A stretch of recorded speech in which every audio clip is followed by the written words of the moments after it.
Morjesta, se on perjantai 7.3. ja keli on aika tämmöistä huonoa nyt tämän moottoripyöräilyn kannalta ja sen takia ollutkin vähän hiljaisempaa tässä.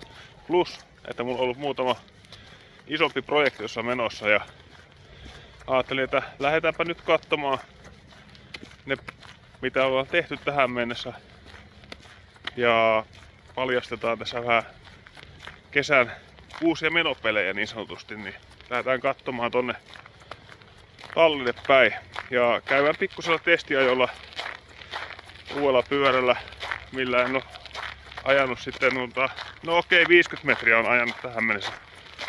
Että vaihteita ei olisi paljon vaihdettu, että sitä ykkösellä koittaa, että liikkuu pyörä, niin lähdetään katsoa tonne tallille, miltä siellä näyttää. Ja no niin, tallille päästy ja katsotaanpa mitä täältä paljastuu. Käännetään tätä näin päin ja sitten käännetään kamera. Noin. Siinähän hän on. Tämän kesän ajopeli. Tätä on nyt tässä tunkattu pystyyn ja kuntoon ja huolettu useampi viikko. Ja atomeksi purin ja kasasin takaisin. Siitä urakasta tulee sitten tarkempaa videota. 50 metriä suurin piirtein tosiaan ajettu täällä vasta nyt ja itse siis olen ajanut 50 metriä. Toki tässä on jo 20 000 mittarissa. Ja varusteita löytyy kaikenlaista. Niistä tarkemmin kanssa sitten myöhemmin toisella videolla, mutta tankkia on monenlaista ja ohjausiskaria ja muutenkin tämmönen täysi adventure-varustelu nyt sitten tässä pyörässä. Sitten on tuo toinen projekti, mikä on kans vienyt aikaa, joka löytyy tästä vierestä. Ja tää on nyt sitten vanha KTM 690, josta tulee supermoto ja siitä tehdään nyt kulma täysin musta oranssi. Niin nyt siinä on jo uutta lokaria laitettu paikalleen ja uusi takalokari on tuossa tilattu. Katsotaan milloin se tulee. Vanteet on pistetty jo kuntoon ja ne on kaikki maalattu mustaksi ja näin poispäin. Ja tuolla on etuvannetta.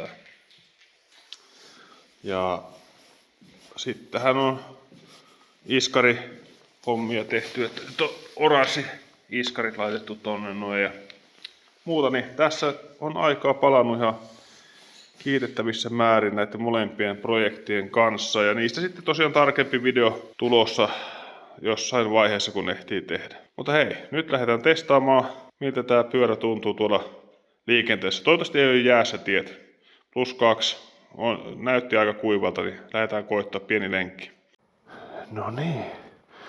Jännitys tiivistyy. Lähteekö pyörä käyntiin?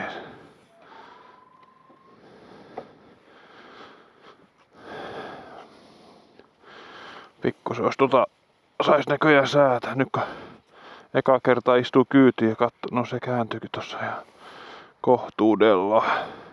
Tuolla näköjään löysällä vielä. Kiristetään. Koitetaan toimiiko Oxfordin lämpökahva. Mistähän tämä käynnistyy? Tuosta näköjään. 75.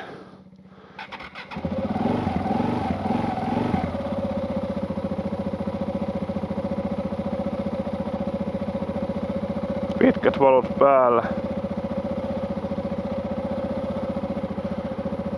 No niin, no mutta nyt pyörä tuntuisi käyvän kuitenkin. Lähdetään koittaa miten käy tuon pienen ajolenkin kanssa. Näin vaan päästiin isommalle tielle. Katsotaan. Mulla jäi no korvatulpatkin mukaan ottamatta, mutta tällaista tää on kun lähtee nopeasti testaamaan ja ei ollut semmoista ajatusta, että mitä tästä tulee. Mutta näyttäisi, että on tie suhteellisen kivasti kuivunut, niin ei ole sen isompia ongelmia tässä ajamisen suhteen. 2 astetta on lämmintä.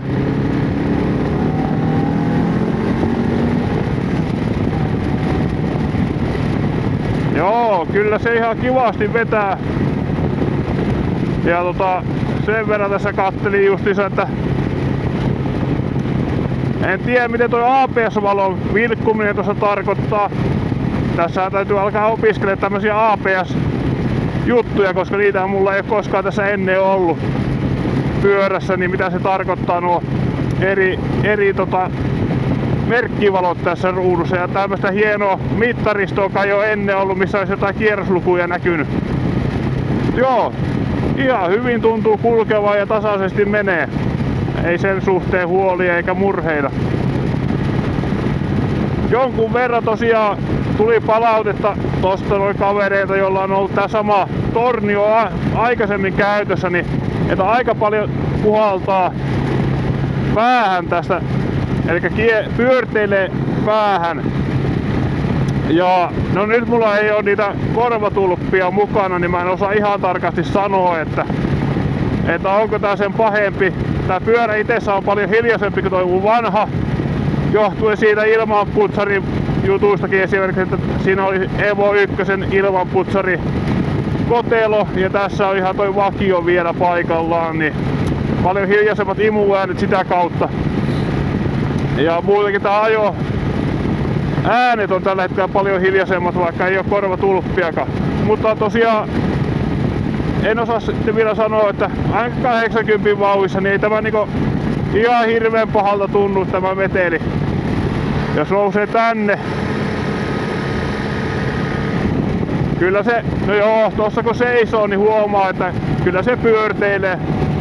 Tossa oli tosiaan niin semmonen lisäläppä asennettu tähän näin, näkyy tuossa vähän jälkiäkin, niin sillä on varmaan just tätä pyörteilyä yritetty korjata. Pitää nyt tässä kesän aikana sitten katsella, että millä sen saisi parhaille mahdolliselle tasolle, että se ei tähän kypärään tulisi ihan näin voimakkaasti. Tosin sitten kun ei tuolla metässä, niin en usko, että se vaikuttaa millään tavalla tuo ääni tai tuo pyörteily siihen metsässä ajan kokemukseen, mutta tälleen pidemmällä matkalla, jos ajelee asfalttia ja vauhti on tässä 80-100, niin tässä se voi vähän alkaa jossain vaiheessa tympiä. Mutta ei tää ravistele ainakaan tällä hetkellä mun päätä mitenkään, että semmoista pyörteilyä ei oo. Että enemmän vaan semmonen vähän jumputtava ääni tulee tohon sitten. Ja saa nähdä miten se tässä videolla sitten kuuluu, että onko se selkeä muutos sitten tossa noin äänen voimakkuudessa.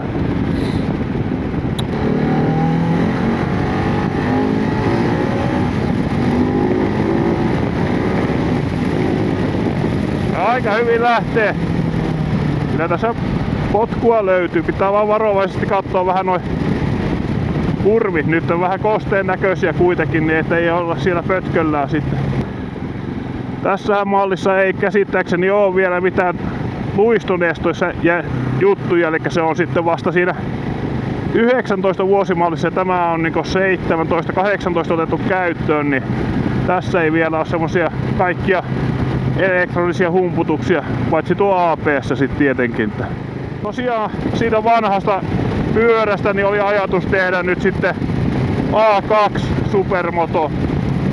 Elikkä mitä siinä on nyt sitten jäljellä, on vielä vähän niitä katteita ja tarrasarjoja tulossa uusia ja sen jälkeen pitäisi käydä sitten tarvikekeskuksella laittamassa sinne KTM:n softat sisälle ja käydä se muutos katsastamassa A2-luokkaa.